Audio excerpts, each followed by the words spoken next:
Welcome to Discover Indie Film. I'm your host, Jeff Howard, and I've got two people with me in person right now. I've got Lyndsey Frank and Bree Helders. Hey, you two. Hi. I know that. I know Lyndsey and Bree. That was hilarious because that's totally not them.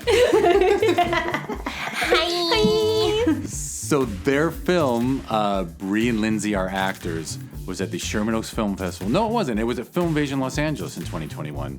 A virtual festival, sadly. It wasn't in person. And took home, you shared Best Actress in a Lead Role, which I thought was very cool because definitely co-leads. And the fact that the jury was like, okay, that's the best lead performance, was those two where really you act the shit out of that short film. So bravo, golf clap. Thank you. And you also won the Audience Award for Short Film Comedy, which is very rad. So, double award-winning film. Love an Audience Award. Love an audience. I feel like Miss Congeniality. Yeah. Yeah. I feel like I won the Teen Choice Award. Did you not? Oh, wait, you did? Yeah, I did. Did you I got slimed. Did you feel the virtual audiences just soaking it up I could feel it. during that virtual festival? Yes. For sure. That's a lie. And for shits and giggles, I will just mention that Bree and Lyndsey Are Actors, the short film, ended up being in the debut night of THC Cinema movie night, which is just a silly thing. I couldn't help it. I've just seen so many films every year for the last couple of years, and I was the marijuana representative. and cannabis yeah. are legal where I live in California. That's right. And I got legally tanked. we watched, well, I think it was like 12 short films together in a hilarious block, whether they were visual or... Anyway, Bree and Lyndsey were actors, kicked ass. I think uproarious laughter in that theater. So even though I didn't get to enjoy your film with an audience at Filmvasion, hey, made up for it. But the mixer was great. Yeah. I felt like meeting everyone there was still fun, and like one of the first outings after the during but after the hugest surge. For so sure, we felt yeah. like okay being masked outside. Yeah, we were so And- bummed to be doing all of these festivals and not get to experience them in person. That mixer was like, I was like, oh, this is this is it. This is kind of what it's all And we like. did This get is to so soak fun. up a couple compliments. Yeah, and that's good. And that kept me going for at least a week. At least a week. And had people who'd seen it? Yeah. Yeah, Someone sat down with us and was like, I watched this. And I liked it. and so now I'm going to eat all my nachos And they were with just you. like, you're so funny. I wish I knew who that was, but I'm glad they did it because it is a great film. You were in a great block. And what's being referred to here is, when we had a virtual-only festival, we had an in-person mixer. It was supposed to be outside, but like that Mexican restaurant patio was pretty enclosed. What are you going to do? Pretty no one got warm. sick as far as I know. Did not get sick. Right before Delta hit us, I think. So Yeah. that Love a was good fun. mask. That was fun to actually be around other human beings. Mm-hmm. And we had to stand and repeat in the corner, so people could pretend they were at a film festival, even if all the screenings were virtual. Acting. And there's one more thing I have to mention before asking you both about your histories as creators, which is that Bree and Lyndsey Are Actors is going to be in the Discover Indie Film TV series, season 5, I believe. And if I get my shit together, it should be out like mid-March, like next month. All the films are lined up now. All the paperwork is signed, I think. So That's so exciting. Yeah. So and thank you so much for that, because I'll just go ahead and say it on the microphone. Like, there's so much great drama that comes through the festival world, and great comedy is harder to come by. And then, like, as I'm putting together another season of that TV series, so go to Amazon Prime Video, search for Discover Indie Film, and watch their film as part of season 5 if this is after March 15th. But it's a wonderful film. But it kind of bums me out to not have a balance of comedy with drama in the TV series. I think season 5 is pretty dramatic. There's some art house too, a little bit of horror. Yeah, But, I don't think we could survive not. I mean, I like being that's kind of the point of why we start being funny in the beginning anyway, right? Is to be the comic relief in the face of sadness. So We're traumedy girls. We're traumedy. Full of trauma. Full of Right. I've heard many stand-up comics say you go into comedy to control the laughter. Ooh, that's an interesting way to put it. Yeah. Instead of being laughed at, you're choosing. So anyhow, I'm just going to throw it. Whomever wants to go first, tell me about your history. What got you into film, acting, performance, improv, whatever. Start at birth, where you grew up. Ooh, birth. Ooh, birth.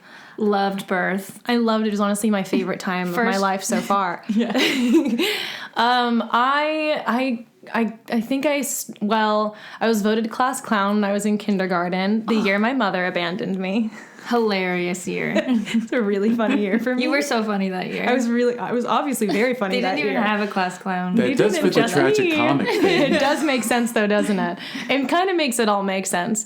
No, but I don't really identify as an actor. I started doing comedy. I did improv in high school. And I did the improv sports competitions and did all of that stuff, and then acted a little bit, did commercials and stuff when I moved out to LA, and I was a model and I was doing commercials, and then I quit. And you can't see but she's very attractive. I was very. It was a long time ago. By the way, this is Bree. I'll just say, just in case people couldn't put it together. Bree. Hi, I'm Bree. There was a time when I modeled.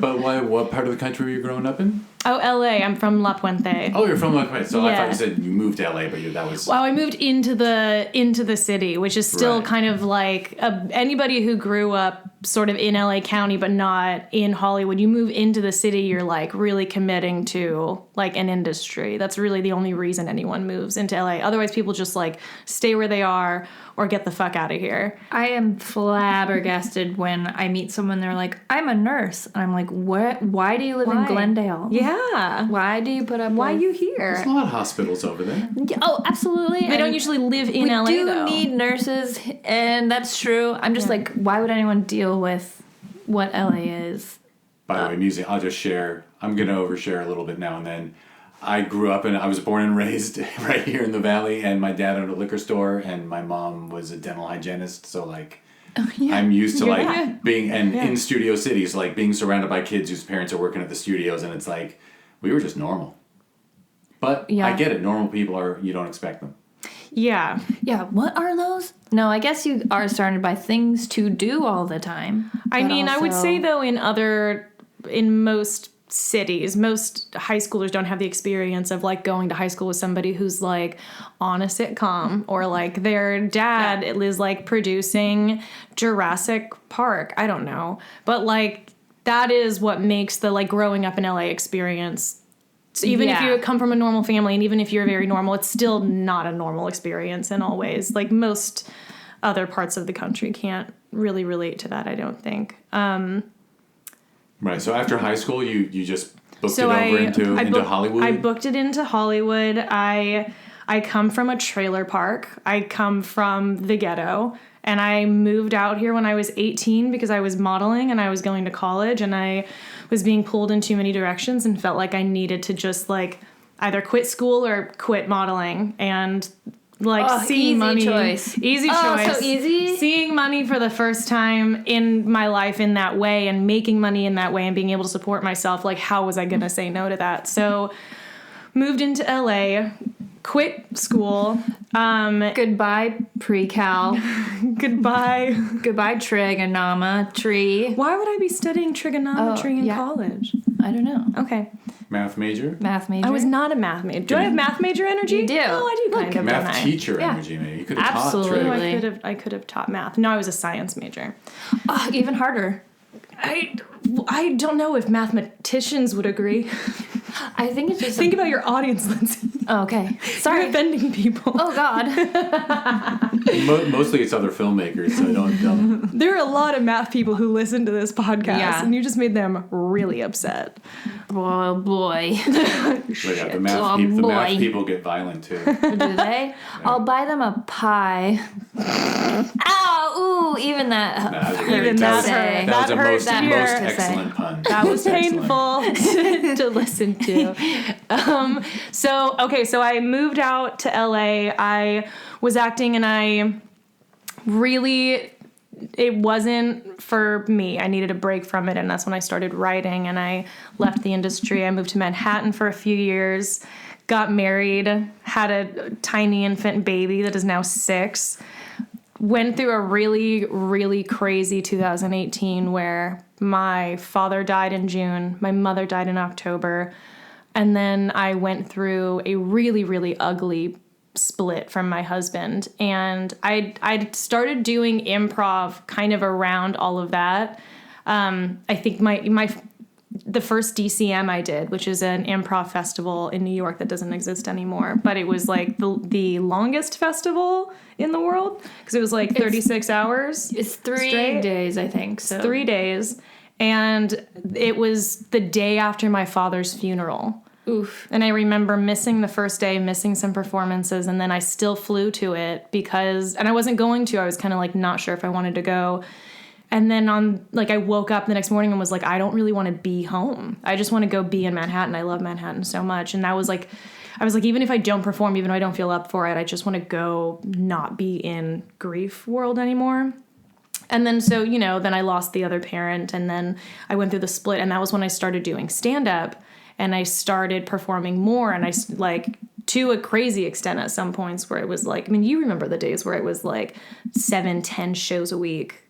Beautiful time. A beautiful, but crazy time, especially as what I became a single mom sort of overnight. Also, I understand putting all your energy there when you have that grief.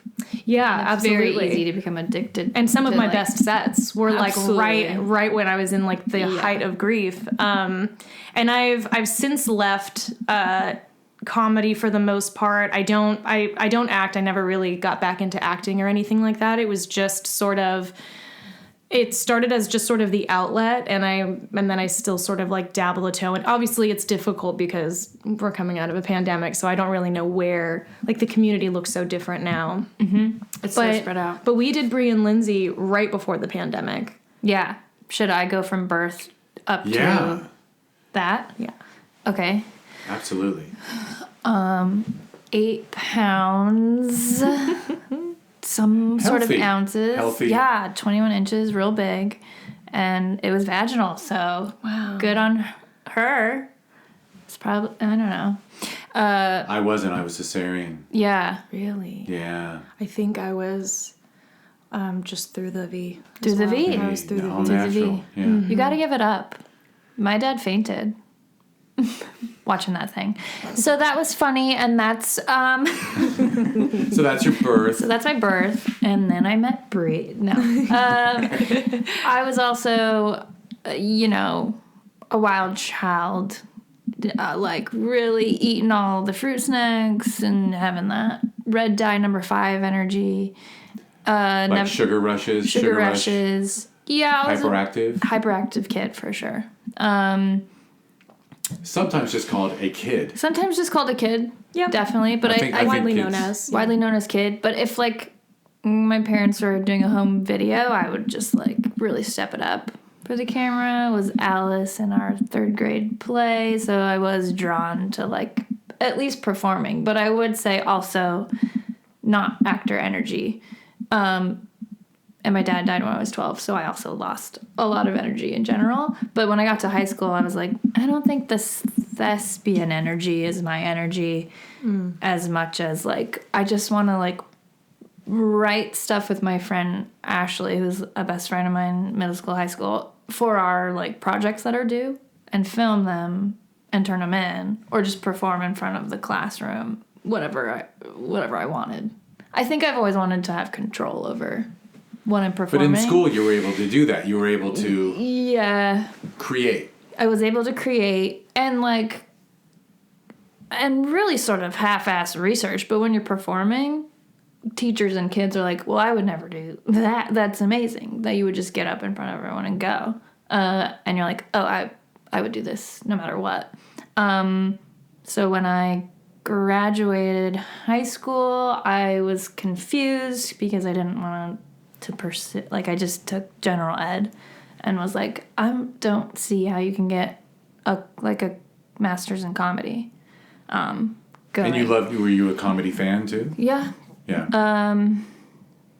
definitely. I think my dad had more of a hand in that with introducing me to comedy films and such. But I was also always drawn to, Saturday Night Live and women performers, especially. I think there was a time when you're a kid and it clicks. You're like, oh, that's people aren't in a box. You can be something other than teacher or doctor.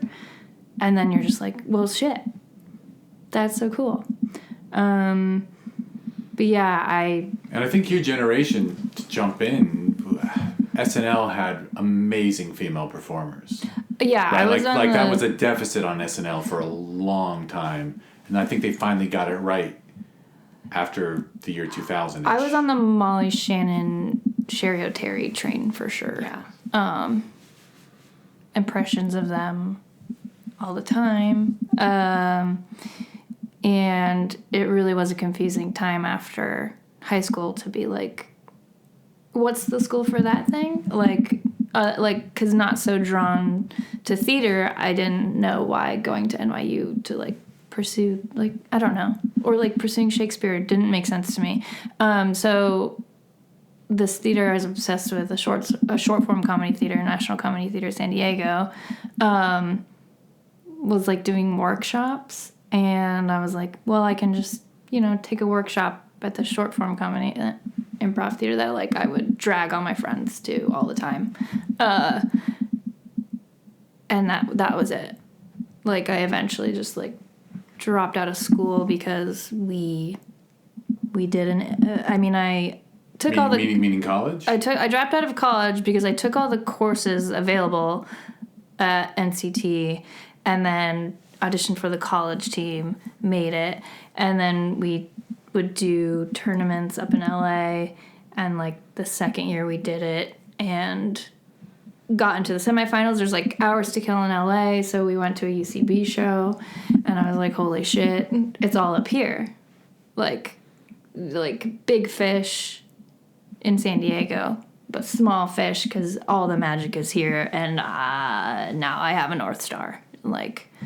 Me and my boyfriend at the time would drive up to start taking classes at UCB from San Diego every Wednesday and stay at a friend's house up here, and it got to be I should just be here type thing.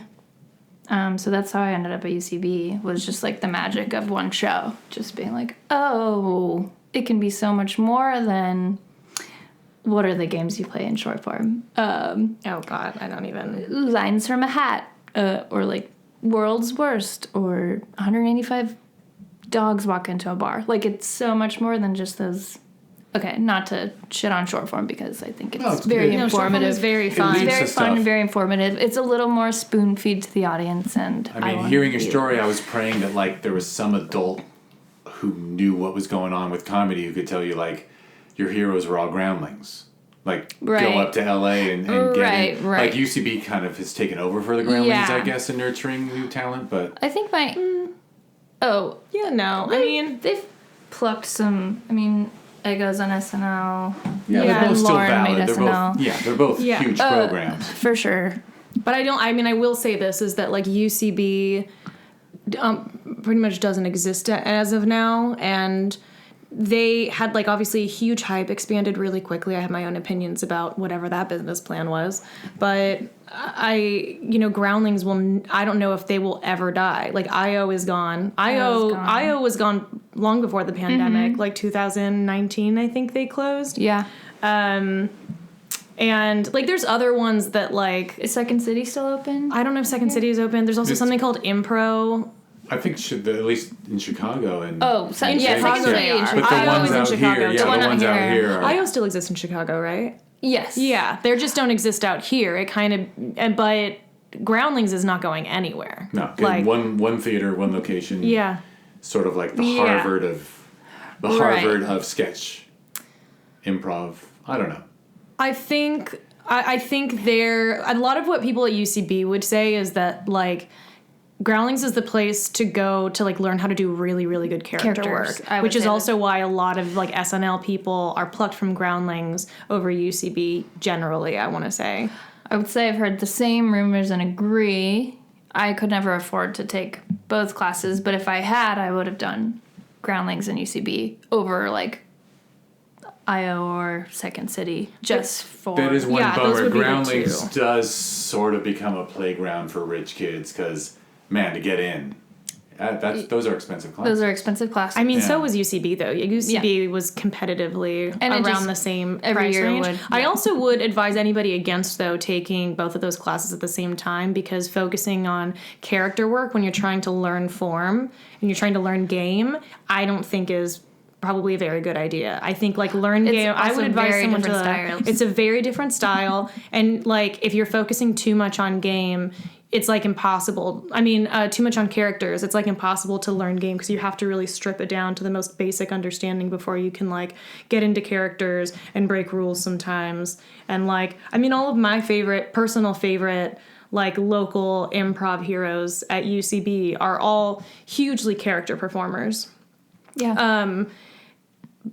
But, you know, I don't know that anybody could, like, learn the form for the first time and then also be, like, doing all of this work on characters all at the same... That's, like, too much for one person, I don't think. It's I definitely think. the like, but I want to be on SNL, so I got to do the, I got to be seen by the right people. I got to be in the top 2 school. It's just that energy. And Yeah. I'm like, oh, I can never afford to have that energy. But Yeah. UCB, also I couldn't afford to be in as many classes as I wanted to or be available for every show that I wanted to. But luckily, like you said, pre-pandemic and pre-UCB Sunset, there were shows all around Hollywood every night, so you could just jump in when you're available. At so many... at a number of different theaters. So many. Like, what's worst case scenario on a night for us? Like, the Pack.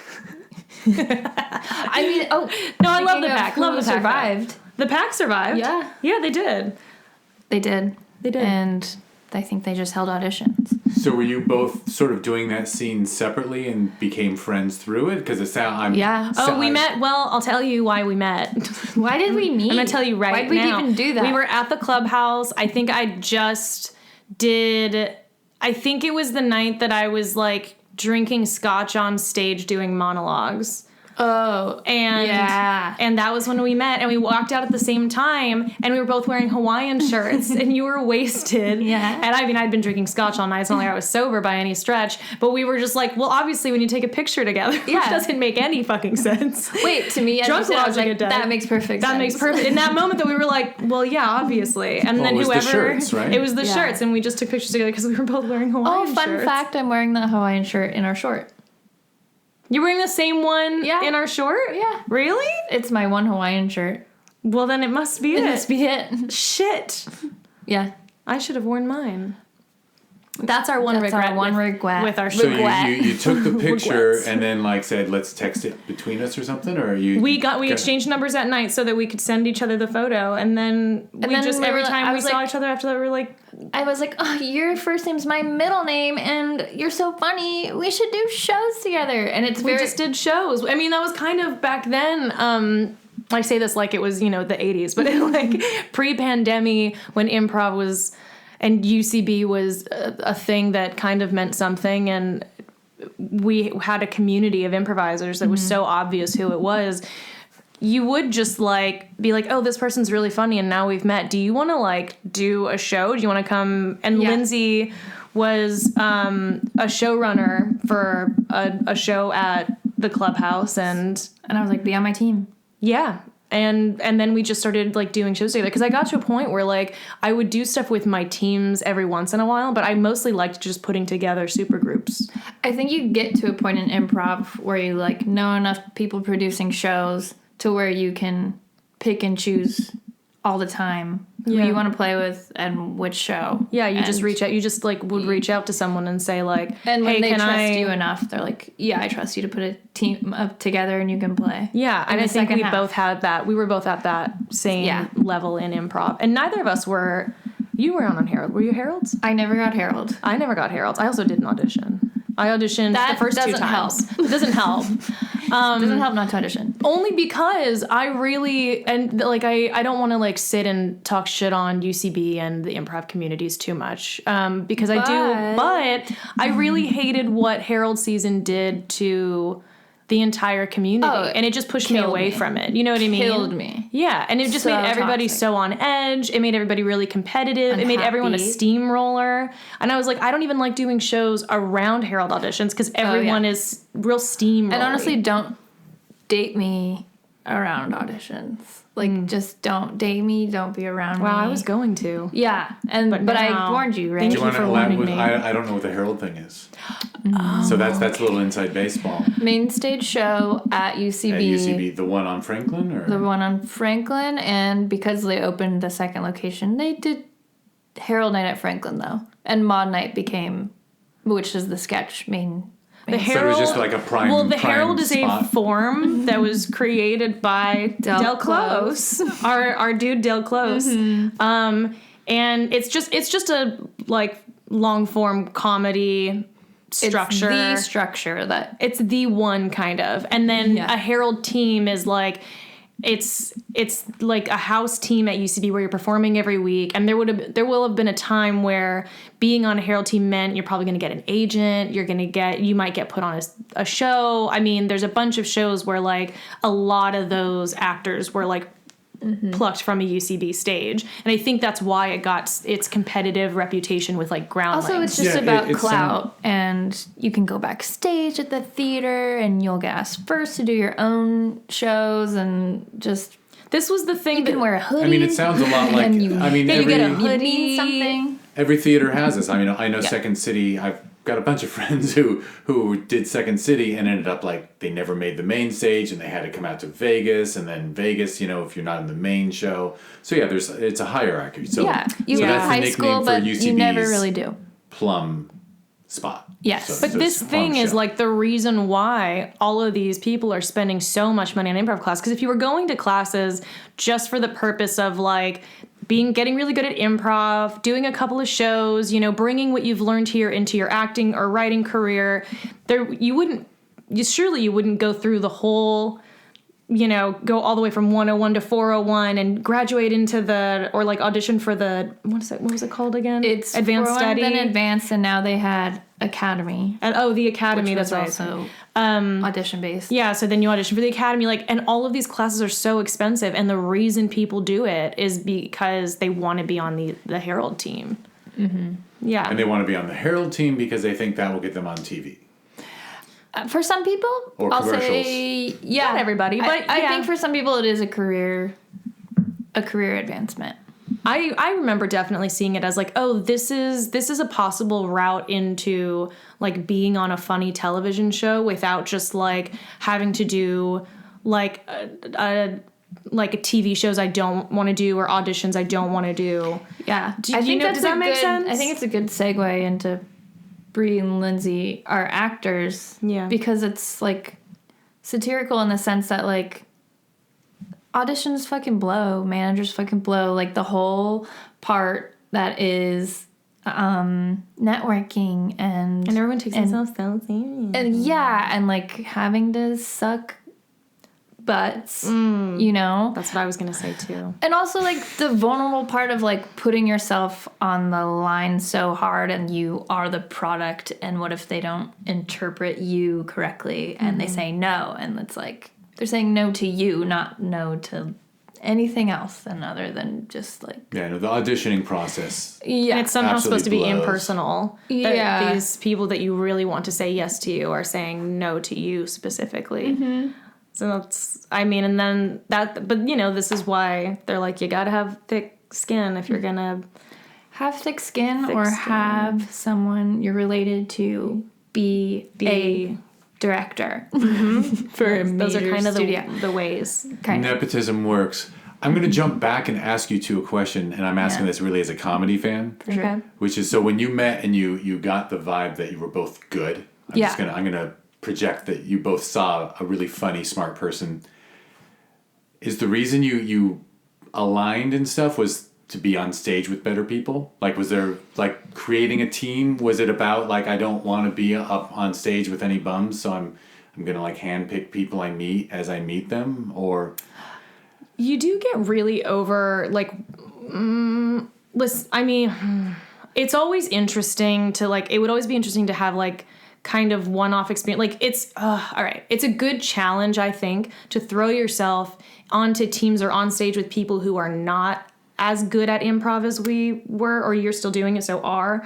I think I think that really tests a good improviser. Absolutely. In like understanding game, understanding the form, and also being supportive and helping along a game where maybe you're working with other people who like aren't as sharp with it. Absolutely. And Communication is like make your scene partner look good. Yeah. And like always, if you're with someone that's greener, like it's on you to set the tone. right, be gracious. Be gracious. And be good enough that like if someone else isn't making you look good, you're still just like stoked that you're making them look good, because then the set is good. And that is the point. Not one person shining in an improv scene. Yeah. Which is not the steamroller thing you were talking about. Exactly, yeah. And I think really, really good improvisers are often just the people that can just be like, we're just achieving a really good set here. We're just trying to make people laugh. And but at the same time, I did really just want to be on stage with people that I like vibe with really well, that are really fucking funny. Lyndsey and I had such a good rapport immediately on stage, where we just like contributed so much to each other's characters and game, where like both of us could shine and it not take away from the other. Yes, because it's like a yin and yang. It's like we have the same vibe, but very different, but opposite. So it is like, I saw you do your monologues, and I was like, oh, very naturally funny, but also like a fun vibe. And it's just like you kind of start to crave different tones for your shows, and you're like, oh, I just want to like go have some fucking fun with my friend type show. Yeah, it's gotta be fun. It's gotta be fun at the end of the day. Yeah. Has to be. Well, and also it's a one-off, right? It's like a fire that just burns and it's out. Whereas like when you were doing stand-up, you're like building up a routine and building up a show of sorts. Yeah. Where you're repeating it and you try things, they don't work. You make it. changes. You like put something on the back burner if it doesn't land. I mean, listen, my stand-up career was very short. Did you see me do stand-up? I didn't, but I would say mine, I did it 3 times, and I was like, okay. You're like, no. That's good. I think where I ended before the pandemic was that I was like, I think I mostly want to be doing stand-up. Although I loved doing improv with you, and I liked, flexing that muscle sometimes. But I think I was just really exhausted with all of, and this is true with just any community. You can get so exhausted with like politics and and just like I was saying earlier about like just what Herald season did to people and stuff. It just like really bummed me out. I think also as a girl, seeing other girls, that was the thing that I always loved about working with you and being on stage with you, is that like the energy was always so good, and it's hard to, we're already so outnumbered. Mm-hmm. Oh yeah, the competition aspect of it. Yeah, which is always just like, I'm not competitive at all. Like, annoyingly so, I think. I'm really not. And so I remember a couple people, I was going to tell you their names later, but I remember, like, being out at these shows, either on stage or, like, going out for drinks afterwards, and seeing, like, you pick up on it so immediately, too, as women, don't we? Just, like, competitiveness over, like, the other dudes in the community, or, like, or being on stage, or, like, and I'm just sat there, like, okay, just take it. Mm-hmm. Just have it. Like, I absolutely will not compete with you. Yeah, I remember being new to the scene and just getting, like, dagger eyes because I was, Hot? Came from a comedy background already. Oh. So I came in sort of not green, and they're like, who's this bitch? Yeah. Wait your turn. I haven't made Herald yet type vibe. Oh, yeah, there is that sense of, like, you've got to put in your hours. Yeah. Which is also, like, kind of a gloomy... Seeing other women behave that way, it sucks. But it's it's stuff like that happens in any community and any industry, and I'm sure it's like way worse in like the exclusively stand up world, which is actually so different from improv. Oh, it's so different. Yeah, and not as positive. No. So I stopped pretty quickly. I was like, oh, you guys are sad. Kind of sad. Kind of You sad. guys are kind of sad. You guys are all... We're sad in like a fun way. We're sad, but we're fun. We're fun. Yeah. Improv people are having fun with their sadness, Yeah, whereas let's have stand-ups fun are with just it. faking it for a little while, and then they're just then they yeah. step off stage and they're just miserable fuckers. Yeah. Yeah. I mean, it holds up. Yeah. Holds up a little. Yeah, miserable fucker energy, MFE, a little bit. Yeah, and I Not think everybody at UCB was, or in No. improv was like miserable. and like people us. that do both generally better attitudes. Yeah. Don't have all their eggs in one basket. Yeah. And just like, it's got to be good for stand-up comedians to like, at least be like, to be kind of forced to be a team player sometimes, because being up there by yourself, there's no way to not sort of be competitive. Like every night you're thinking about like, where did I land on like funniest, like who the crowd loved the most, where do I sort of line up with that? With improv, like that's not, if you're thinking that way, you're actually doing it fucking wrong. Yeah, I will say that like in an improv set, you have the laughter and applause sort of direct you. Like it's like, okay, they That like this, so landed. but keep going in that direction. And it's sort of like a team effort here. And with stand-up, I see people just, if the audience doesn't react, then you yell at the audience, and I'm just like not for that dichotomy. The people who bomb and get aggressive about it. Yeah, I'm just aggressive bombing. I think the other thing too is like one of the first things that we learn when we're like learning how to do comedy is what you have on your side is that everybody who came to see this show came to laugh. So you already have that on your side. Everyone here wants to laugh. And I think with stand-up, there is a little bit more of a... I think with improv, it's even more so Tell that. me a joke. Yeah. Oh, Mr. Funny Man.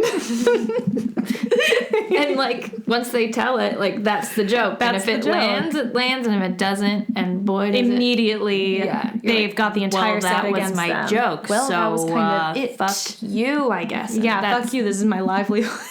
Also, just going to a ton of stand-up shows when I was trying to start getting into it, like... just really rough, like sexist. Oh God, yeah. Jokes. You'd be Worse amazed. than So much more so. Yeah, you don't get away with it when it's direct like that. I mean, it exists within the community for sure. Like, there's a lot of bad apples in there, but like in terms of just blatantly saying stuff on stage, really only stand-up comedians get away with that like that, because in improv, like your entire team is like, we don't want to be represented by this fucking opinion. And like, and it's also like, it's so clear in improv when if you're going to do a set where somebody in it is a misogynist, like the point is that you make them the bad guy. Yeah. Right? Because then you are loudly saying this is not an okay thing, and you kind of rely on the rest of the team can kind of step in and be like, well, now like the world is going to come crashing down on this character. It's the only way to safely do misogyny jokes is calling it out at the same time. It out and making them a bad person for it. But in stand-up, you have actual old the white character dudes you were that are serious, and it's that not are serious, and it's not fun in stand-up whatsoever. And I just saw a show like that where somebody did an entire set that was just like super misogynistic, and It's crazy that we've built a nice little bubble around us. yeah. But really, it's still... But really, there's still dudes that are making jokes about, like, their wives making sandwiches, so... Which is wild to me, because, I haven't been to a club forever. Like, forever. And any stand-ups who actually make it to the point where they have a special or something, for me to see them, like, most of that, I think, has been filtered out, I would hope. Because, I don't know, I haven't seen a super douchebag in a long time have a special. I feel like the new way to spot them is they start their set like, well, I guess I can't say anything anymore, and it's like, okay, great. That's true. Thank The you. people who Also, say just that. Don't bring it up at all. Don't, like, immediately So glad you're having no. a hard time. God. It's Well, so that bad, falls y'all. into the, it's really not a safe world for a white guy. Yeah. Straight I white guess I guys. can't be white anymore. We're told. Not all men, God, guys. not all men. Yeah. I mean, we can't even be on the Supreme Court without people talking about what we did when we were kids. And we were About that time we blew up cats. fascinating chat, but Yeah. I want to get back to you two meeting. Yeah. Okay. So So we're doing performing shows, together. and then we're like, doing At what shows. point do you decide you then want to we're shoot a like- film? We were like, let's just get together started and like start writing. making some content or something. Like we'd have fun. And so I remember that you came over and we just sat on the couch and we were just like brainstorming stuff and trying out a couple different characters and things. And then we settled on this like Bree and Lyndsey, just straight up it being our names, our actors, and then the idea that if we liked it and we kept doing it, it would always kind of be Bree and Lyndsey, et cetera, et cetera. But we wrote this. What we did was we wrote a beat sheet, and then we reached out to Gabe, our DP, and Luke was our AD, and then we had who I can't remember. Oh, I think Carly did sound. Carly Plute did sound. Carmen. But like you just started crewing up, like We just started wrote out a crewing up. beat sheet of jokes you wanted to hit. Well, we improvised the entire short. I Right. don't know if you know this. I guess I didn't. So it was more like Well, we knew my ignorance is like compared Yeah. to Curb, where you just have the list of things you're gonna hit. we and you had the improvise. scenes lined up. Yeah. And we knew the point of view of our characters really Yeah. well just by improvising them. And we knew how we felt about this slice of the acting world that we purposefully try to avoid. Yeah. And like I got into filmmaking to avoid it. I was like, oh, I can just have complete control over stuff I make, and it could get picked up like Broad City got picked up, like that kind of attitude. And then you have full control. It's like for women, by women. Like, I don't know. It's just something about That was a big part of it for me too, in terms of us, sitting down and making content. Was I was just like, God, I just really want to right now kind of just be doing stuff with women. I'm specifically you, but also I just like I was on a female team that I really loved, and I loved all of the teams and all of the people that I worked with, like that I did shows with. But at the time, I had like a real interest in doing stuff that was like with women. And obviously, Gabe is not a woman, and there were people that were not women that were involved in it. But for the casting directors, they were also women. editor woman, sound woman. We wrote it, directed. We are women. Yeah, we are. And just like, there is a difference in acting. But you went from couch to crewing up pretty quickly, it sounds immediately. Yeah, and I think, Well, we literally just had a beat sheet. We didn't have any lines of dialogue written. Mm-hmm. Every like. single You nugget. hadn't done any rehearsing. You were No. going to let it be completely fresh. we did a bit, and she was like, "We need to stop." And you were like, "We have it." I was Yeah. like, "Are you sure we could?" I was like, "No, we this can't." part. And you're like, "No, we have it." I get it. You were just doing that in my kitchen before we started recording. Yeah. I mean, Yeah, Yeah, and we just were like, no, we a can't. short really almost happened. It kind I of did forget. another one in the kitchen before we. Bree and Lyndsey hate men was in the kitchen. Yeah, That one's also really easy for whatever reason. it's so weird how easy that came for us.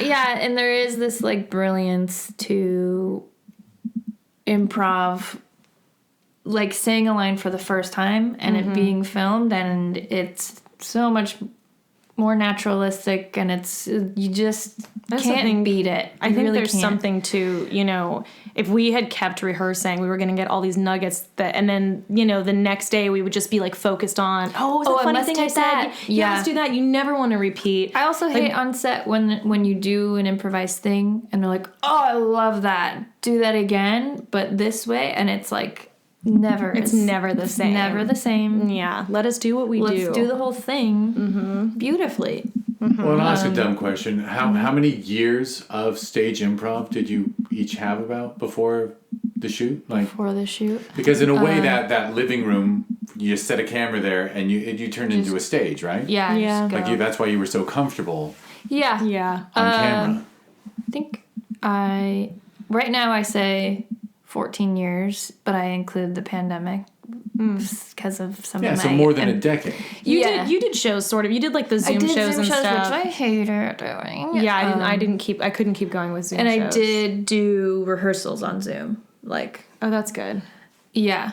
Ruha brought me on to a practicing group And it was sort of like a hybrid of, I want to say, Leroy the Herald team and Ghost the Herald team. People that just wanted to... Leroy's great. Yeah, really great, talented folks. And I'm friends with everyone. Like, I'm friends with everyone on Herald teams now. Like, I've been doing ECB for 10 years, RIP. But, like, it still wasn't the same. But I still count it as my years. Yeah. I was just trying to imply that, like, the film is so good because you turned a home into a stage and just threw a camera in there. Yeah. And did what you do well. Yeah, we didn't do anything much different from what we would do on stage, like, except we had props. You don't have props on stage. We did buy props. We bought fun props. But I think for me, I think I started improv in 2017. So just a couple of years before we shot it. But you were a class clown. Oh, but if we count me being class clown and me doing improv in high school. Yeah. And then I actually took my first UCB class in 2010. Whoa. Back when it was those little like rental spaces on Santa Monica. Did you ever take one there? I did, yes. And I felt like a grandfather being in my, because I had to retake it when I came back to improv in 2017. And I was also like fucking older than everybody else. Really? Yeah. Yeah. Oddly, I had a hang up with that. They probably didn't know you were, so. I mean, but you know the feeling of, I just was like, oh, I don't know, all these kids are so young, and like I'm not used to being the old person. Yeah. And I feel like that now. But right now? Right now. Okay. Am I the oldest person here by at least 50 years? Maybe between but I don't want you to be mad about it. Between the two of you, maybe? How old are women allowed to be in LA? And then 30. Yeah. So I'm dead. Yeah. No, my Facebook tells me all the time. It sends, messages. Elizabeth Hurley rocking bikini in her 50s. I know. It's like why is it news? It's a headline if you can still wear a bikini. Those are the ones I tap on and say, don't show me this. But oh, good. Good for you. Points. I'll explain later. We don't have worth if we're not bangable still. You don't have a working womb. Which is also probably stuff we hit on in our short. So really it's just fun to poke at the thing we are sort of out here to do. The shit you deal with. The shit we deal with, and also cathartic. This industry that we've just spent so much time, even when like you act and do auditions and things. I don't do auditions, but I've been around being around all these comedians and everybody. The audition process you're is in just it. such I would say, a crack up. It's a crack up for sure. It's a joke. And they all take it so serious. So seriously.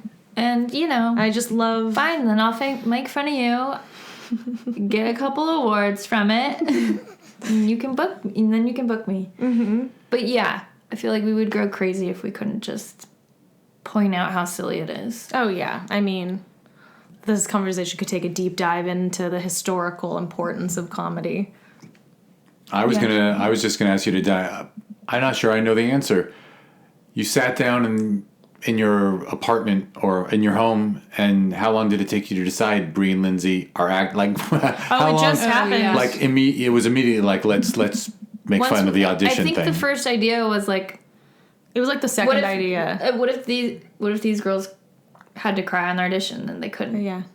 Oh, right. Completely unable to cry. It was like, what if, just like trying to cry and not being able to. Yeah. And trying to just like make the face to make it come. Like just really bad And then acting. we were just like, oh, LOL. Then we could like make each other, like truly just like sort of building the joke. I mean, not to be an amateur hack therapist, but I mean, it's pretty amazing that your comedy is about not being able to cry when you've already talked about how tragedy has so much to do with humor, and that's actually deep shit. Oh yeah, I mean, I held in tears for years and years and years after my dad died, and it was just like a real thing of like, I don't want to make other people feel uncomfortable. Yeah. To see me sad.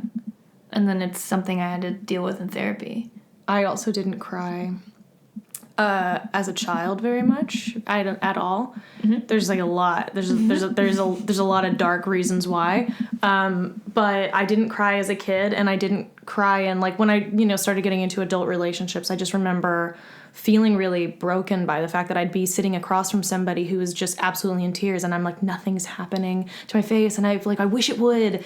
Please know that I'm sad. This is how it started. This isn't like This is how we got there.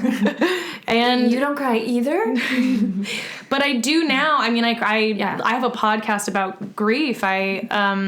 When my parents died, I had a huge, I'd done the therapy, done the work, just like Lyndsey, where like I had to learn how to be vulnerable and not just completely be the strongest person in the room and like be so closed up even in front of my fiance, husband, boyfriend, whatever, girlfriend. But once, when my parents died, that was just a whole new level of sadness that and some other huge traumatic events that are related to my husband and I separated, that I just like it's funny almost to think that there was a time where I really fucking couldn't cry because it's just so important.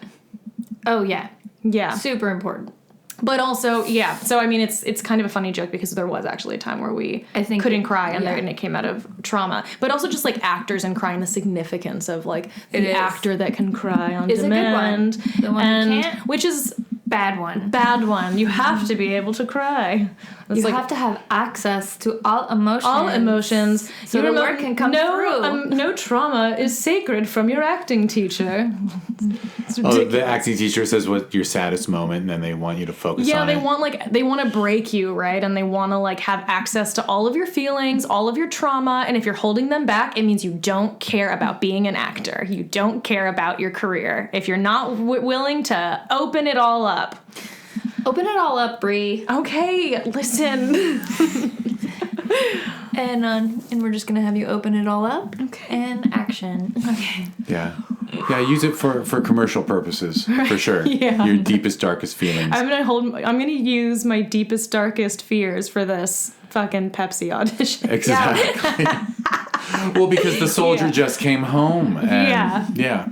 Have you guys seen that Folgers commercial where the like brother comes back from the war? Oh boy. And like the really sister, needs a the copy. one that's really creepy. I remember when it was on Doesn't TV. he touch her?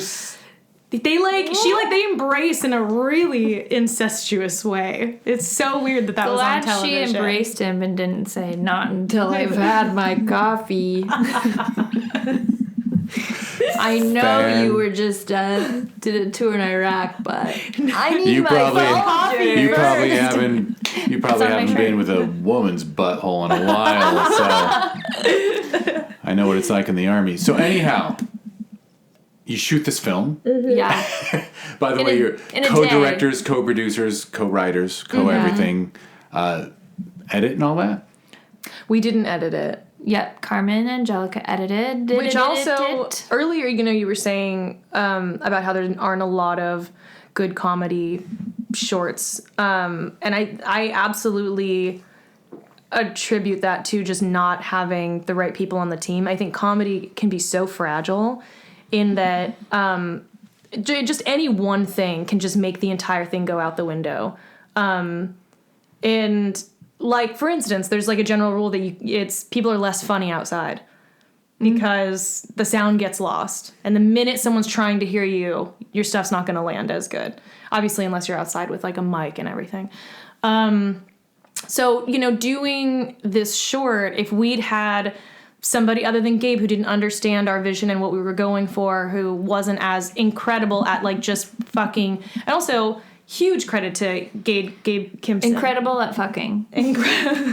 Incredible at fucking. If he wasn't so incredible at fucking. I can't even, I know his wife. I can't even joke that way. I can't even. All right, I'm so sorry. No, he was tasked with filming us while we're improvising and just like, hey, get the shot, okay? Like, you got one shot at it. If we say something funny, make sure we have it. And same thing goes with sound, with one editing, or two cameras? with color. Did you do 2 cameras for the hell of it? We did one. We did one. One. Yeah. So even less margin for error. Yeah. And to be fair, there was a lot of footage that Carmen had to sift through because it's like when Because we'll just keep going. You just Well, gotta keep and to going. what Bree said, like, I can say as someone who's been watching hundreds of films a year now for like 8 years, editing comedy is so much harder.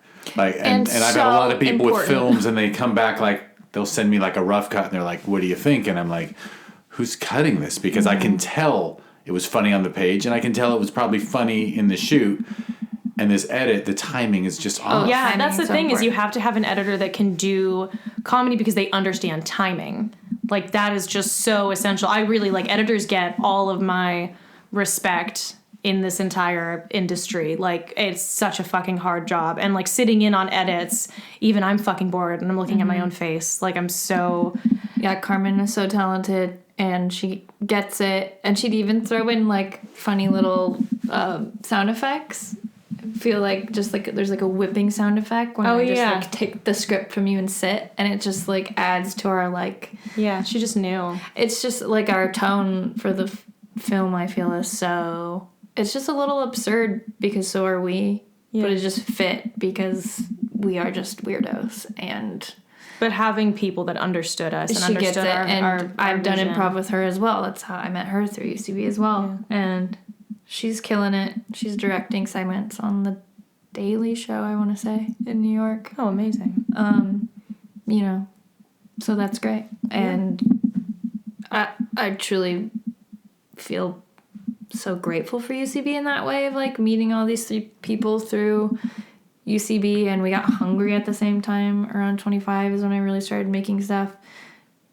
And then you get to a point where you've like called in all your favors, and then you're like, well, we need to start paying people their rate, and it's a lot now. It's a lot now. So there is that too. Of like, I remember, I think you said that in the Q&A at the festival last June, was that you paid everybody. Yeah. Yeah. Yeah, no favor. You didn't treat anybody like they were... I mean, listen, I know we didn't give people their rate that they would... on like a SAG movie, or we whatever. couldn't do that. But yeah, it was important to me that everybody get paid, our other actors included. Yeah, Yeah. absolutely. And By the way, was it a day, a weekend? A day? One day? One day. Literally Yeah, one day. one day. Not And a then huge ask. Not a massive ask, Yeah. but, you know, you're and that asking- is one of the reasons why is like, hey, can we get you not even a full 12 hours?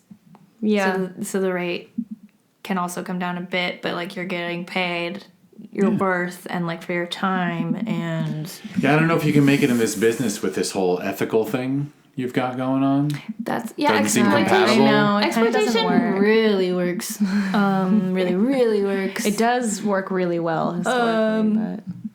Yeah, unfortunately. But I applaud the ethics, and they're wonderful to see. It's wonderful. It's wonderful Yeah. to see on the festival circuit and on the indies. I mean, passion project, self-made film. It's great that you have It's been integrity. really fun, and definitely more fun in person when it is screened, when it has the chance to be. Yeah. That was so fun.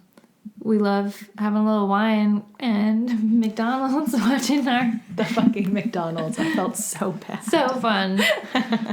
No, we needed McDonald's for sure. Well, tell the story. So you see the picture locked and you love it, I assume? Very Yeah. happy with your editor? Oh yeah, And, we did maybe 2 rounds of editing just because. Yeah. Just like, hey, It can can we go get on more for of this? so long. Can we, yeah, And we it was could have like- just kept editing Yeah, forever. yeah. So we were just like, we need to just like... Chop where we can. Because even now, 10 minutes can feel like 3 hours. With how our brains are now programmed, with the Yeah, we're all so swiping used to through. like tiny clips. Tiny like clips. comedy Oh. clips that are just so little. So asking people to sit down for this long actually is kind of a big ask. Yeah. So I'm glad that... I mean, it's not the biggest of asks, but I have seen 10-minute shorts that should be 5. yeah. Yours is not one of them at all Thank because you, I mean Thank you. you. Are That's you the kidding? biggest fear. Doing shorts, I feel like that's the biggest fear, that someone's going to be like, this is actually, it's a short and it's too long. Truly have watched 3 minutes that have felt like 10 minutes. I mean, if you sat there like with a stopwatch timing out times between what you think is a joke, I don't think you had to worry about losing your audience with your film. I think The jokes per minute clock. I think the density is quite satisfying to the TikToker planet. Right. That's true. Yeah, just be bonkers is a good tip. Just be a little Just cray. be bonkers. And actually, at the theater in January, I recall like the final scene where you two are just silently goofing off in the background. That got a real laugh. That was really up to the important last to me. the last scene. It was like, look at what they're doing. They're so fucking funny. I feel I get asked about the last scene a lot. Really? And I think it just because it's edited so well and like the color correction, and I did a really good job on that too. It just feels like a separate piece. Mm-hmm. And they're like, "Oh, what day did you film that?" And Because you are spoofing the procedural cop show. Yeah. It's fun. It's like its own little. It's a fun button. And also the like being an extra, because also there's such like a. I extra'd when I was like. Oh, I 19. did when I moved out here. Yeah, when I was 19, I was an extra on what was that show? Entourage, and I did it one time, and I remember like. I remember like sitting at this table at like Cantor's while like Adrian like they're all doing the like walkthrough or whatever and sitting and having their like, and I remember that like there was like a hierarchy of like extras and like who was like kind of used to set, and then like I almost like this girl at the table wanted to fight me because I said Tool wasn't a good band. I'm just like the energy was crazy, and I was just like, guys, we're just here to be in the background. If I would have found Bree in my background days and we were on the same shoot, it probably would have looked similarly. Probably. Because if I found other comedians that were paying the bills when we were 22 doing background, like we goofed a little bit. Yeah. You goofed? You met people you could goof with? Oh, yeah. Oh, I didn't meet anybody. Well, I was there one day, but I didn't meet anyone I could goof with. Yeah, a couple people I met background first before I knew they were UCB, and we would like open and close folders cartoonishly and like point away. Like, you also get just so delirious by the end of like a 12-hour day and like bright lights, hot rooms, pretending you're in New York, just like dying. Like, and sometimes being put out in the parking lot, like a herded out in the parking lot, and you have to stand within you're ropes. Absolutely treated like props. Yeah, because you're not treated like talent. So at a certain time, you just have to. I'd never experienced anything. I was very very fortunate in my. I went straight to like booking commercials, and then I just remember my agent was just like, this could be really good because you could meet some people, and I know you want to do theatrical stuff, and I was like, oh, okay. All right, and I went and I just like, I've never been treated, but not because of the production. I mean, everybody was lovely. I'm truly not talking shit on Entourage, although I don't know if anybody would give a fuck, but like it was just, the life of being an extra and the drama on set and the girls, and maybe that was just an isolated experience and I should have kept if I would have met other like comedy people, I would have probably loved it. Not that it made it worth it or anything. Okay. But it's still it's a check. It was a check. It can even lead to union stuff. I am SAG eligible because of I eventually got 3 union vouchers because I kept doing background on the show Mom with Anna Faris and what's her brilliant face? Allison Janney. We were so close. I was saying Janet, though I was way off. Janice and I was like Allison. Yeah. But yeah, it just was a regular. I put that in air quotes, but you can't see. Like wait staff in the restaurant they always went to, and they wanted to have the same people. Oh, for authenticity. That's a good gig. Yeah. To be like working at the diner, like in the. That's a good one. It was like a fancy restaurant. They had a sommelier, cooks, and we had a great time. It's weird you have like a specific amount of short time where you get very close to people you would never be friends with, but you're like in the trenches together doing this crazy thing, which is background acting. And you do learn a lot. I've learned a lot about set production and how to treat people and not treat people Right. and how to make sure people go to lunch on time. And learning the terms and Learning learning what a good terms. set looks like and what a toxic set looks like. Also, I have a really important question. Have you ever heard somebody confuse the word sommelier with Somalian? Because I have, and now I have a fetish for it. Oh no. I'm like obsessed with people making the mistake, and every time I'm like, look at me, I am the captain. Every time. No, it hasn't happened to me yet. I've never That's so heard weird. anyone make that mistake. I've heard it. I mean, at least now I 5 want times. you Now to I will. make a Probably short. not. You're probably not picking up on it. Now we will. It's I'll kind of listen. like it's the same people who say like espresso Instead of espresso. instead of Oh, that's pretty espresso. bad. It's the same people. Okay. Which I also kind of love. It's a that. gene. I guess I would have to go to a restaurant that served wine for that to happen. But Yeah, I want you to make a short film And now you're a called beer The guy. Somalian The Sommelier. sommelier. I just stay home. We're introverts, so you Yeah. know we will Right. pick up food from a restaurant and bring it home. But you Especially don't meet the after- wine chooser person that way. Oh, that's After a pandemic and you're already an indoor person. Oh yeah, mean- pandemic Oh, it just was made it for worse. the introverts. Yeah. We like company coming over, but going And places. not for too long. Sounds- Fancy. I prefer having people over more than going to restaurants. Yeah. I will say that. Well, plus You've that. only always been that way to me. Yeah. But we've mostly known each other Well- through a pandemic now, which is crazy to think about. Oh, that is More crazy. pandemic than no pandemic. Really? But you are like a very good host and Thank like you. very You're a fantastic guest. and cook. Thank you. just All I wanted to be is a good guest in life. Hey, that's what it's about. And actually, that is, and I totally love hanging out at home more.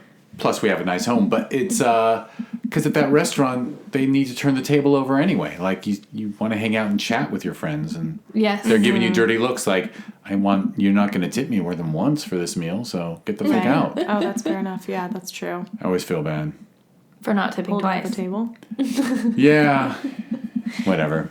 I mean, I don't feel bad holding up a table, and let me tell you why. One, usually make dinner reservations toward the end of the night, where there's not even time for them to get another table in, so it doesn't matter. Two, I'm going to keep ordering wine, which is honestly, at this day and age, the same price as the entrees. So it's kind of like, Yeah. yeah. Boy, is it. And not even for a nice pour. Well, I love a good pour. We love a good pour. That's fair. By the way, I think that's the first time on the podcast someone has talked into the cup. That was cool. Sound like at a restaurant. Oh, is it cool? It is cool. I'll just do the rest of the interview like that if it's cool. I'll do anything to be cool. Let's do a scene in space. It actually sounds very cool. He said it again. Now I can't I stop. won't keep doing it. I'm sorry. That was bad podcast manners, and I apologize.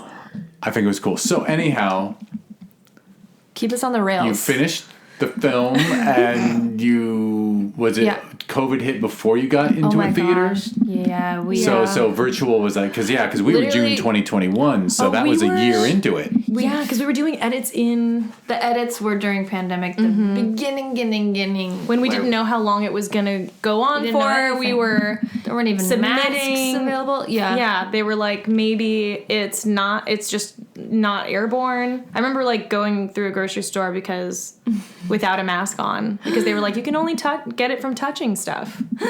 Wow. And I didn't get it because I'm super woman. But I was like so excited for it, and we just submitted to everything. Yeah. Anyways, because we couldn't sit on it. It was too, and plus, we needed anything in the pandemic to feel productive. I feel. yeah, like- having something that we've done that we're proud of, and continuing to work on a project was.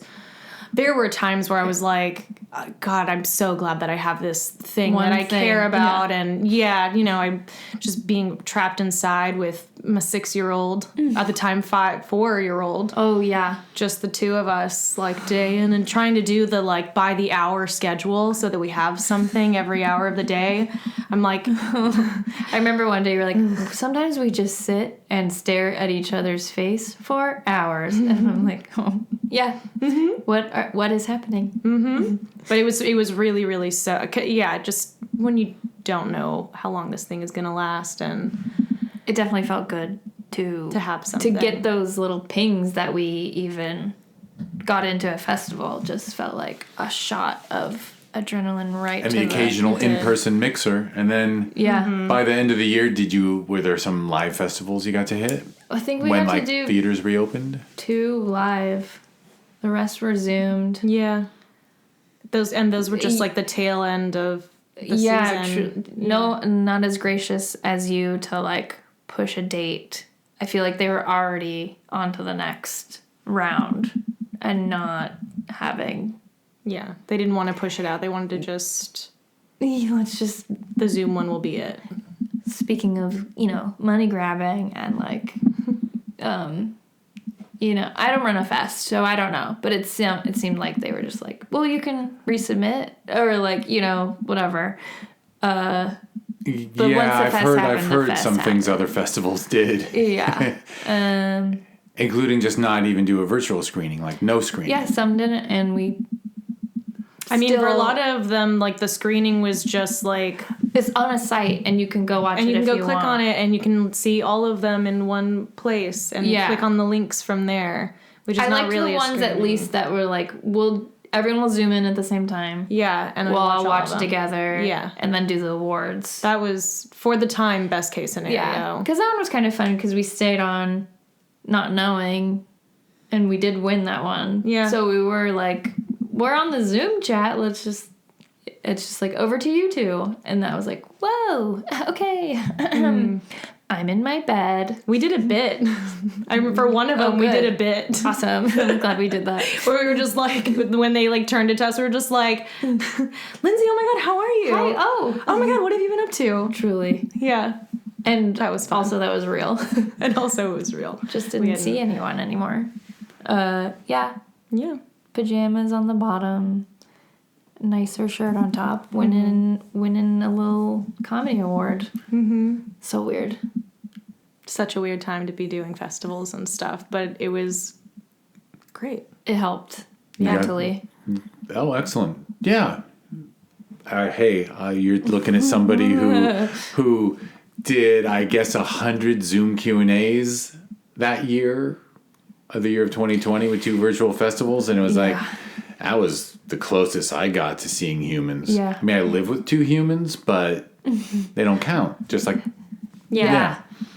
Yeah, They you need other absolutely don't people. count. We do I mean, need other they people. count for a lot, but it doesn't feel like socializing. No, it doesn't feels at like- all. It's sort of. I mean, because they just order me around anyway and say, like, do the dishes and vacuum and stuff, like, pick up after us. It's like, Yeah. the life of the modern man. What are you going to do? So, I think we talked about this before, but more films, more stuff, more whatever, Yeah. more collaboration. I mean, you two got this, I'm not going to be the only person who said, like, I hope you guys keep doing stuff. We do get that a lot. We've got some things that we're working on. Yeah, we lost our editor, but we've been. Because Bree To that has prick her. Trevor Noah. Yeah. Bree has her podcast, My Dead Parents, and I have a super dead parent. And we always very much like, you had those dead parent hangouts and like little Yeah, I used to groups and host a little like dead parents society. wine night. Yeah. Yeah. Where we would just kind of get together and check in on grief. You just I think that we need it. We need to be able to connect to other people who have, it was the reason why I started the podcast, was because in my first year, the only thing that made me feel better or not like I'm, the world, the ground gets ripped out from underneath you and everybody else is just going about their day because they don't know that your dad's dead. Mm-hmm. And so being around other people who understand that feeling is like one of the only things that like made me feel not completely fucking alone. Yeah. And it was something that Lyndsey and I immediately connected on because it's like, once your parents die, you immediately start to know who in your life knows this feeling because we're alone. And everybody else are people in the world who don't know what this feeling is like. Yeah. It's ineffable. Like, okay, that's not how life should work. Yeah. At all. Yeah. It's too hard to accept that reality. Yeah. So kind of you don't for a while, and that manifests in not great ways. But you had a group based around it, and then you did the podcast. And then I started the podcast with Julia Meltzer, who's she's an improviser on Queen George, and now she's a writer, and she's got a show that I should know the name of, but I feel bad that I don't, that she wrote, and is just an overall amazing person. And we were talking about, she had directed a web series that I wrote, and then we were talking about podcasts, and I just kind of, in the middle of us talking about this web series, I was like, I can't believe I'm saying this, but should I start a podcast about trauma? And she was like, if you specifically call it My Dead Parents, I will produce it. And she had a podcast. What was hers? Honey? Yeah. Which I also did, which was very fun. Oh, you did? Mm-hmm. Yeah, her podcast was great as well. So I've had this podcast, and I didn't do a season in the pandemic. Was when, like, the pandemic was really when I should have started season 2.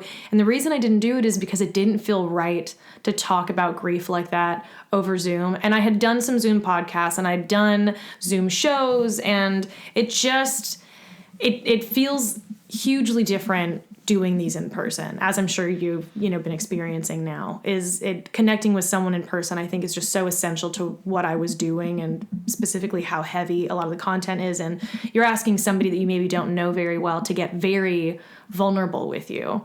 I did the first season. You did the first season. And then, so we're, working on some stuff that's like still Bree and Lyndsey, but also kind of confronts grief and trauma, and the more along the lines of like the way that grief affects life, like dating. Yeah. And just through the lens of also being a comedian, like how it comes through for coping, and how much comes into your art or your sets, and just picking at that sort of, I don't know, it's just it's breaking my brain just to think about it now because it's so heavy. And I think that's why these sort of projects take longer.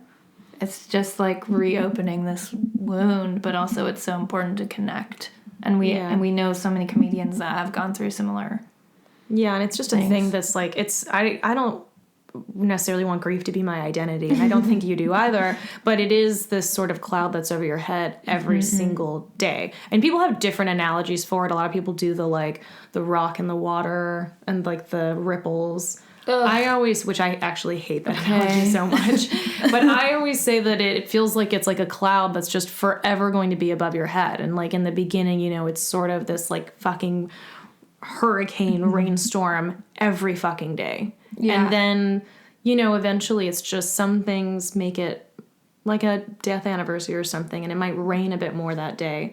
And some days you just have a light drizzle and you're like, what's going on with me? Oh, it's this thing, and it's making me miss my mom. Yeah. And so there's all these different aspects to like living with grief, and how we are still funny, and how we go into the world having this like thing that's like, hey, please like be friends with me, please date me. I have this cloud above my head, though. You should know that is there. Oh boy, so fun to date. Yeah, a gal with dead dad or dead parents. Oh boy. Oh, what's so good is when you like meet somebody, or you even, in one case, I met a guy's parents, and he did not preface them. And so when the conversation went, so where are your parents? And I just don't know how to put my personality on pause. So of course was just like, the cemetery. Yeah. You get some looks. Yeah, you do. And the jokes are kind of for us. And only we're allowed to make them. It is one of those things where like, this is allowed to just be, I'm okay with like it just being funny for us. And this one's for me. There aren't a lot of things in comedy that I'm like okay with only me finding it funny if I'm saying it in a room of people. But like dead parents is just kind of that thing. Yeah. Yeah.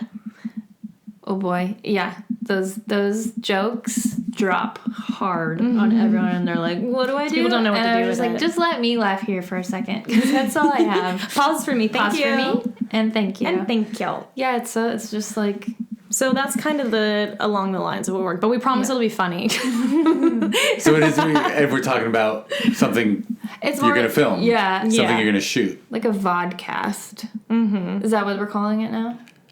Sure. If you film a I know what you podcast? mean. I've never heard the word before, but I Okay. could figure it out in the moment. It's gonna spread like wildfire now. I guess the idea is kind of, for now, doing a kind of Bree and Lyndsey, My Dead Parents sort of fusion project right now is what we're kind of working on. And that's also not to say that we won't do another Bree and Lyndsey. Yeah. But it's not along the lines it's not of like our an actors. improv show. It's It's not gonna sitting be- down with microphones and talking about. Yeah. But if we did, we've Like you're definitely. almost doing it, right? Almost a little bit. We've done a bit of it, and we're just kind of like finding what it the looks flow like, of where it. it exists. Yeah. Finding our flow, what it ultimately is going to kind of look like, and what we cut it down to, and what's like the shortest you can make something that is such heavy in content. And I think it's a fun thing to explore. And I also love, it, as should not be surprising, voted class clown the year my mother abandoned me. Really love bringing serious topics to promise comedy. it won't be so drama. It won't be so drama. Can't do it. It's mostly Jeff very can't funny. have any more drama. There's enough drama going on. No, but we also threw around like a Bree and Lyndsey are dating would always be fun. But if it's going to come out Bree and Lyndsey in a web series form, it will be like, what are they doing now that they're obviously failing at, but succeeding at also somehow. And just still being like the same like friend dynamic as before. So I guess we're like, we're doing this thing this like grief thing that's a little bit separate from it, but I think there will eventually be another Bree and Lyndsey. 'Cause Yeah, I just now- love them as a duo so much. Yeah, it's just been hard with like Omicron or whatever the next I know thing every time we is. think like, Yeah. okay, 2-3 months, it's going to be a lot more normal. And then Right. there's another surge, or everyone has to have Thanksgiving together like assholes. I'm Right. kind of bitter. Yeah. Amen, sister. We can't just all love being at home with our wife and child like Jeff. We have to Well- gather at a Super Bowl. When we're not recording, I'll tell you why I'm bitching so hard. But No, I'll tell you too. I got a Thanksgiving story for sure. No, I don't. No, I don't. No, I don't. well, it's good to hear that you're. Yeah, I mean, we have so many iterations of Bree and Lyndsey can go anywhere. And I think it's just finding Finding the right time to do it more than anything else. Post-pandemic. It's certainly not a shortage of ideas. Yeah. And I think we're pretty confident that in these characters and feel so comfortable in that space together. It's just, it's kind of pandemic and finding the right time for it all. And also I still feel like we're coming down off of the festivals and off of I know. our truly, actors. it's like finally, and maybe with this, it'll feel like we did the Bree and Lyndsey tour. Yeah. For that short. The tour. Yeah. Shit, I want to say, just make a feature. If you came up with 10 minutes in one day, figure it out how would to be do so 2 fun. weeks, is whip a feature. I know, right?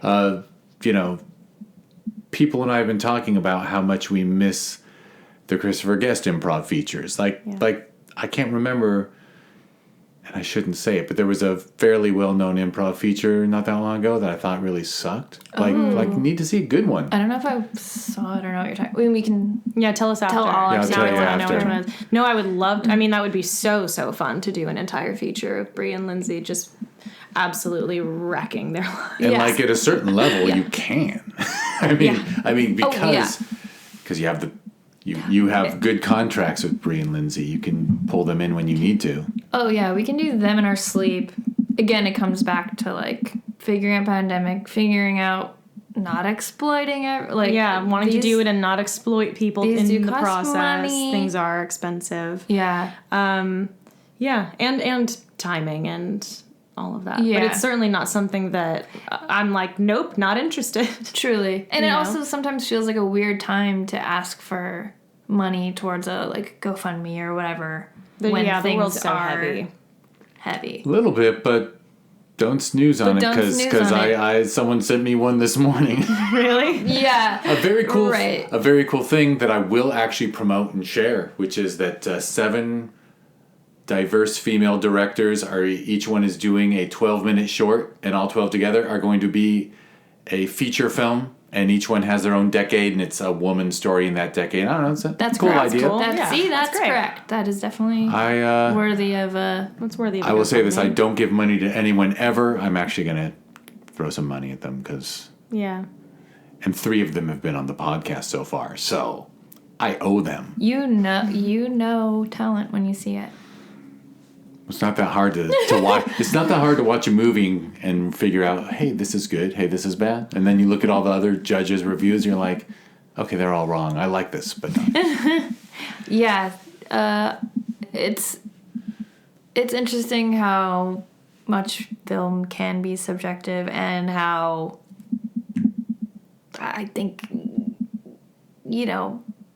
let's not talk shit about people, but I'll talk shit on the other we'll podcast. talk shit. Yeah. Well, we can wrap it up and then do the 4 questions, But I which agree. will Some be the people one are after wrong this. about what they like, Some people are just, they have an opinion and they're wrong. and it's not correct. And it's not the correct opinion. And then that movie will make so much money. So much money. Very true. My snobby attitude I've been saying since probably high school is, lame people need lame movies to enjoy. Right. Like, True. like I get why such and such is popular because there's a lot of idiots out there. They just want to do the junk food, They want to. turn their brain off. They want a movie about a guy, Here it comes. a mall cop maybe, like on a Interesting, scooter. yeah. I don't Yeah. know. Maybe it was a great film. I didn't know. see it. I didn't see it, but we know who that's for. They made 2 of them. Yeah. We all know who that's for. They did make 2 of them. Okay, yeah. Yeah. There's I hear he's a really nice guy. I've no heard hate for nothing bad him about whatsoever. I don't know. and that's hard to say. That These someone's a nice guy. Yeah. Yeah. You don't hear it hard. very often, so I invest a lot into it when I hear someone that I trust when I say. haven't heard anything bad about you. Yeah, at this point, a stand-up Nailing it. comedian who hasn't shown his penis to a stranger backstage has got to be a Yeah. nice person because, Yeah, the bar's like, the pretty list low. is long. Yeah. And the list is long The of all list is long and the the bar is transgressors. low. Yeah. Yeah. The bar is way fucking low. So fucking low. Maybe they're just so. That's why I don't date. That's why I don't date. Bitches out here Penises- treating the bar like it's on the fucking ground. Penises might just be so uncomfortable inside pants. Right? God, it must be so that. uncomfortable in there. They have to get it out. And They have to get it out. Does and it it's need filled air? with all this stuff. Is that what it is? Does it need air? Yes. It needs air. What? Right? I mean, Oh, well, now I Actually, feel it bad. does. You gotta let it breathe, or else it changes colors.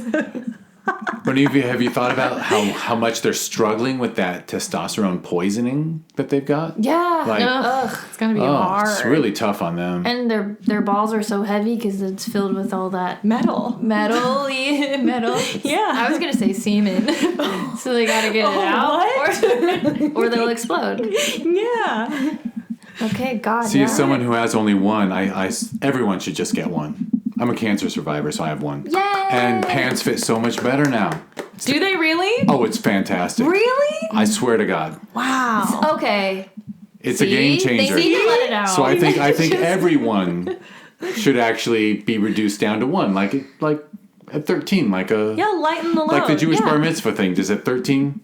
I mean, Take off a ball. birth Take off a control ball. has fallen solely on women, Yeah. to take care of. Well, the other one should get one of those clips, and they can reverse it later. Yeah, a little Yeah, vasectomy you should clip. get clips. You should, Vasectomy is and kinda while where it's at. you're down there, get a little ball out. and then your pants will Get fit one of your better. little balls out. And- Oh, do you guys want to hear a It's good story times. about some balls? Yeah! All right, I knew this. I had to bring up balls. It's so you funny. know, now it's gonna be another Story hour. about balls. All right, Story you about can balls. cut this because it's such I a cut strain. nothing. It has I will nothing. cut nothing. It has nothing to do with anything we've discussed today. So you don't need my permission, but you've got it. I knew this guy who worked for a band that I was very familiar with, and he had a lovely, lovely wife. You don't. He had a lovely with, but was an aggressive cheater. Like, and everybody knew it. I barely knew this person, really. But he, and I, there's so many, I'm not going to, but basically, one night he went home with this woman who got so aggressive when in the area that his ball contorted and went up inside of him. Like, twisted and went inside him. And he was like, this don't feel right. Went to the emergency room. They took off his ball. So he had to just explain to his wife why he left for tour with 2 balls and came back with 1. Which Did he do the classic horseback riding line? He was like, this stuff is so heavy. And it just fell on my ball. Why couldn't he have just, like, waited to see if she noticed or not? Like, I mean, maybe she wasn't gonna... Maybe she wasn't a ball girl. Maybe she wasn't a ball girl. I mean, is anybody actually a big fan 2 people of I know are ball girls. You have to self-identify don't at forget. book club if you're a ball girl or not. You know, there is a lid for every pot, so I shouldn't be surprised absolutely. that there's some people who are like... Yeah, some people are into balls. Yeah, you're like, oh, you met someone new? Well, what are the balls like? Yeah. And then 2 of the girls at book club can go into great detail. About And the the rest are like, oh, yeah. Oh, yeah, I forgot, actually, Forgot that the those penis are- was there. Book clubs are great, though. Wait, does he have a reading penis? is I don't fun. know. Yes, book clubs are fun. Book clubs, reading. That's why I'm on here, to promote reading. To brag that you're in a book club. I can't. I'm not in a book club. All right. They fail. All of them fail They all after fail, 1 or yeah. 2 months. Fair enough. You want to name a website or social media that you want people to check out? You have a website? I do. Well, yeah, I have I'm a photographer, and I have a website. It's Bree from La Puente. My Instagram is at Brianna Helders. And you can listen to my podcast called My Dead Parents anywhere podcasts are available. All my social media handles are fun to follow. That's at Lyndsey is Frank. The spelling is fun, but you'll see that on your computer when you try to listen to this episode. But all my, ours is on Vimeo and on my YouTube as well. But all the videos I've ever written with Bree or otherwise are on my YouTube, which is youtube.com/LyndseyFrank. So I haven't made a fancy website yet, but they would all be there as well. But And websites are almost...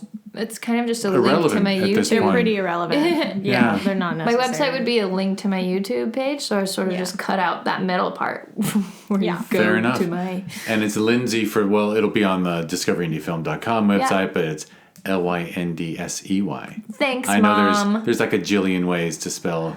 A gazillion. Or Mine's like weird as 3. well. Breana. We get no mugs on vacation. Never gotten a keychain with my name on it. No keychain. Ever. Just had to be unique. Stupid. And I was named walking into an IHOP. So that's what happens when a teenager names a kid walking into an IHOP is you get called Brianna in a weird spelling. So many other options in front of her. Whoa. Maple. Pancake. Maple is cute, actually. Scrambies. Maple Scrambies. Maple Scrambies is my long lost name. Aw. I would have settled for like Spoon. That's also cute. Also cute. Okay, maybe I'll have a kid. You say this, and I have the most generic name possible. Like, there's 7 million Jeff Howards in the world, like 2 first names and both plain. And I'm like, I really should have, like, changed, like, a letter in my name. It's never too late, Jeff. But at least I yours is know. spelled right. You just spell it right. You didn't Yeah. get mugs and keychains, so... You didn't get Although someone joffed. who's known me for over 10 years just sent me an email, and she spelled it Geoff. Friends no more. I thought it was innocent, and then she, like, messaged back, like, 10 minutes later, I'm sorry I did that. Power move. I know. Oh. I've been put in my place, have right? I? Oh, oops. It's Joff, is it? Jeff. Fair enough. All right, I'm just gonna ramble off everything to close us out. Bree and Lyndsey are actors. The short film is in the Discover Indie Film TV series, which is the TV show that was born out of this podcast, because I would meet people at the film festivals and the Q&As would be like 15 minutes and 10 minutes of that would be talking to the audience. And I was like, there's much more to learn.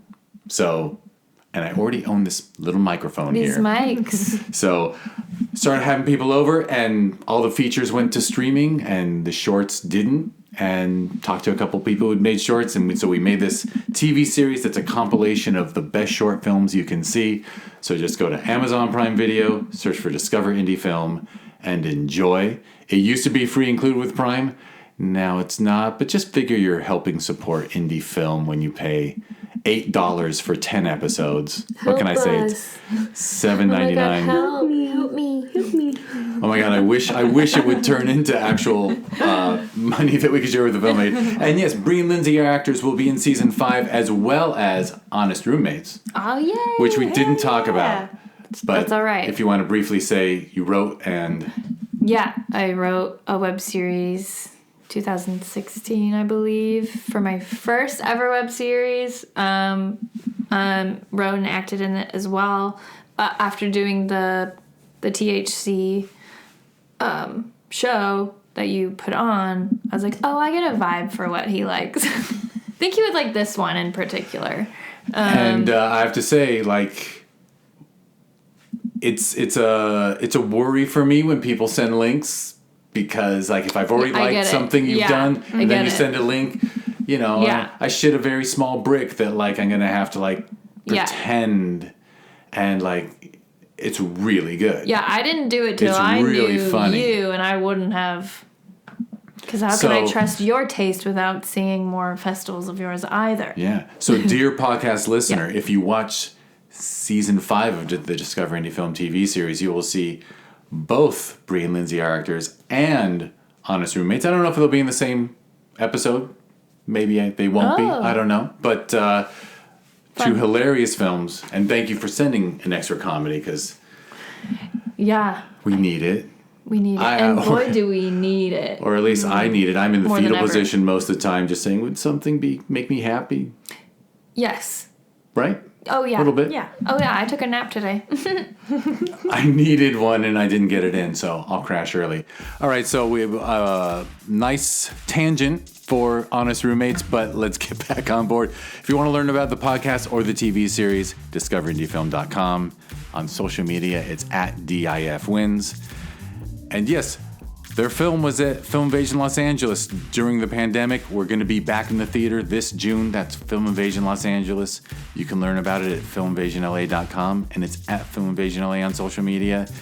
And the sister festival every November, Sherman Oaks Film Festival at ShermanOaksFF.com, and it's at ShermanOaksFF on social media. And we mentioned THC Cinema enough times. If you're interested in that, and you should be if you live somewhere where it's legal. As we do. THCcinema.com, at THC Cinema is the social media. I think there's 15 people following it right now, so it's pretty huge. Hell yeah. Very proud of that. Hey, if there's a line of 15 people checking out a grocery store, I won't stand in it. That's so many people. I would do self-checkout at that Yeah, point. I would absolutely do self-checkout. I would as well. Yeah. And I normally try to support those union workers. I'm like, I want people in the community to actually be able to eat, so I'm not going to use the self-checkout. Right. That's me virtue signaling. All right, I'll be quiet. Thank you, Lyndsey. Thank you, Bree. Bree, Lyndsey, for coming in, doing this. Whichevs. We're going to stop recording, and then we're going to start recording again to hear these two lovely people answer the Discovery Indie Film 4 questions, which if you don't know, you'll just have to listen to the next episode to know. All right. Thank you both. And thank you everyone for listening. Thank you.